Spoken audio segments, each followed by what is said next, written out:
Популярный вариант тренировки бицепса многим представляется только в подъемах отягощений в тренажерном зале. Но также есть и альтернативные упражнения на бицепс, которые можно делать дома, на спортплощадке или все в том же тренажерном зале. Как же в них правильно повышать нагрузку и вообще эффективны ли они для бицепса? Давайте разбираться.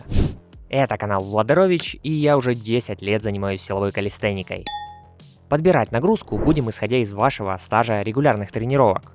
Первое, самое простое упражнение на бицепс, к тому же базовое, это подтягивание нижним узким хватом. Для самых начинающих, кто тренируется примерно до 1,5 лет, для вас этого будет вполне достаточно. А изоляция мышцы пока вам не нужна, об этом позже. Тут стоит помнить о технике. Чтобы сместить нагрузку со спины и включить в работу больше руки, бицепс, для этого возьмитесь за турник хватом ладонями к себе. Не обязательно браться сильно узко, достаточно просто шириной чуть уже плеч. Предплечья при таких подтягиваниях направлены вперед, то есть локти стараемся не уводить сильно в стороны. Лопатки держим разведенными во время всего движения, тем самым мы скругляем спину и снижаем ее помощь. Можно и также фиксироваться вверху. И не забывайте плавно опускаться, а не ронять тело. Если это движение покажется сложным, то, чтобы прочувствовать бицепс, воспользуйтесь помощью резиновых петель.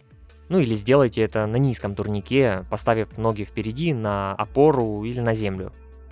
Дома это можно делать и на низких напольных брусьях, параллецах или на обычном турнике. А примерно уже через год-полтора, или когда вы раньше уже подняли уверенно по технике свои подтягивания до 15-20 раз, то тут уже стоит добавлять отягощения. Начинать можно с утяжелителей на ноги по 2-6 кг. Ну или в любой рюкзак можно положить гантели, книги, баклахи с водой. Гиря, возможно, не лучший вариант для начала, так как там сильно большой разбег в весах. Например, 8, 16, 24, 32 кг, и так сложно плавно повышать нагрузку. Но потом, с опытом, гиря на поясе для усложнения нагрузки – это отличный вариант. Кстати, жилет-утяжелитель будет вполне хорош для равномерной нагрузки. Подбирайте такой вес, чтобы вы могли сделать 10-15 повторений в подходах. Постепенно наращивая объем нагрузки, то есть количество подходов, 3-5 будет вполне достаточно. Главное прогрессировать в сложности.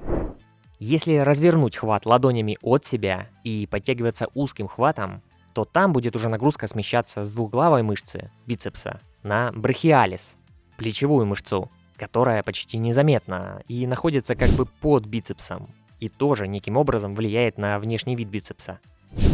Когда вы уже регулярно тренируетесь, примерно около 2 лет и более, и даже добавляя веса, все равно там уже и спина включается хорошо, и в целом нагрузка не только на бицепс. Да и хочется в целом какого-то разнообразия, и рост мышц уже не такой явный, то тут уже можно подходить к методам изоляции. Самый простой вариант без отягощений – это на низком турнике, либо же на брусьях напольных или обычных. А нагрузку тут можно варьировать положением корпуса, то есть чем более тело горизонтальнее, а опора ниже, тем сложнее. Высота опоры должна быть хотя бы поверх пресса или ниже. А дополнительно усложнять и менять наклон тела можно, подходя ногами вперед под турник и немного сгибая в коленях. По технике акцент ставится на том, чтобы вы не путали австралийские подтягивания, там где тянем локтями к поясу. В этой вариации на бицепс тут нужно поднимать корпус за счет именно сгибания руками. Локти остаются почти на месте и направлены вперед, а руки сгибаем. А если сложно, то меняйте наклон корпуса на более вертикальный. На низкой неподвижной перекладине не все сразу могут понять, как выполнять это упражнение, и мало кто прочувствует бицепс. Поэтому в идеале для более естественного положения кистей есть и еще варианты упражнения намного лучше. К слову, напомню, мой стаж силовых тренировок с 2011 года. Пишите мне в личные сообщения за помощью с индивидуальной программой тренировок и питания. Читайте десятки довольных отзывов на моем сайте. А также за символическую поддержку донатом на удобную сумму отправлю вам свою книгу. Там ошибки в тренировках, рацион питания и большой материал по увеличению подтягиваний. Ссылки в закрепленном комментарии под видео.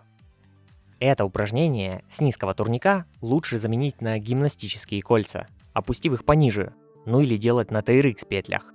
Все это можно разместить даже у себя дома, повесив на турник.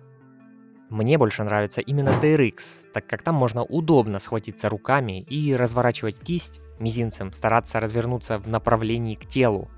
Вот в этом упражнении, подобрав правильно угол нагрузки, вы почувствуете бицепс даже лучше гантелей, сразу после выполнения.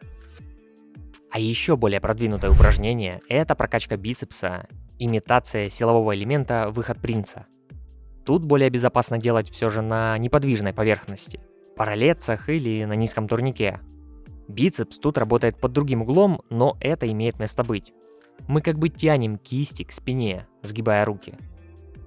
Еще усложненные подтягивания на бицепс можно делать и на шведской стенке.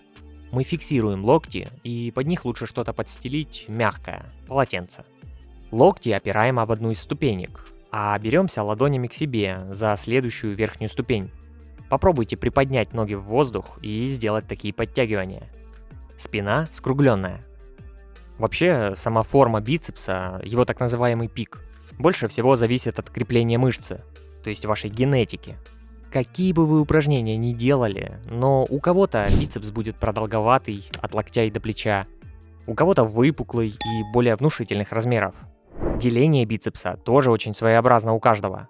Это ведь называется двухглавая мышца. У нее есть длинная и короткая головки бицепса, которые у некоторых не в виде единого шара, а даже разделяются, секутся, что называется.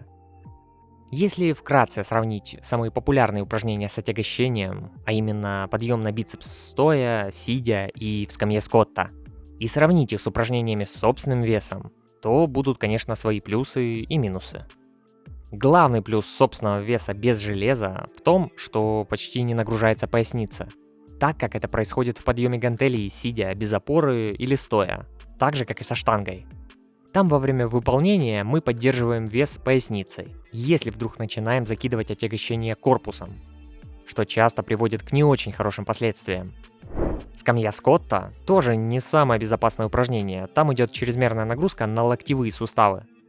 Справедливости ради стоит сказать, что упражнение на турнике, такое как выходы принца, даже с опорой ногами для неподготовленного атлета окажут чрезмерную нагрузку на бицепс и можно травмировать сухожилия. А вот подъем гантелей, сидя на наклонной скамье, важно, чтобы с опорой на спину. Тут наиболее лучшая позиция и для проработки изолированного бицепса, и в плане безопасности. Давайте подведем определенные итоги. Кстати, расширенную версию этого сюжета я размещу в телеграм-канале Владарович. Там активный чат между атлетами для обмена опытом и мои статьи. Ссылка в закрепленном комментарии. Самые главные моменты для роста бицепса – это правильно подобранный объем нагрузки, восстановление и прогрессия этих нагрузок, будь это рабочие веса или сложность выполнения с собственным весом. А также в своей программе стоит учитывать, что в других упражнениях бицепс тоже работает вспомогательно, и это надо закладывать в восстановление. Также со стажем тренировок важно и разнообразие. 2 раза в неделю тренировать отдельно бицепс – это потолок. Больше не имеет смысла, а то и 1 раз, в зависимости от объема нагрузки в подходах. Ну а если сравнивать эффективность упражнений с собственным весом и гантелями, то тут все, конечно, зависит от ваших целей и возможностей. До определенного момента накачаться можно любым способом. А какой тип тренировок, упражнений вы предпочитаете для бицепса? Делитесь в комментариях. Также смотрите в плейлисте на экране другое полезное видео. Лайк, подписка. Автор сюжета Владарович. Атлет спит в каждом из нас, и я его разбужу.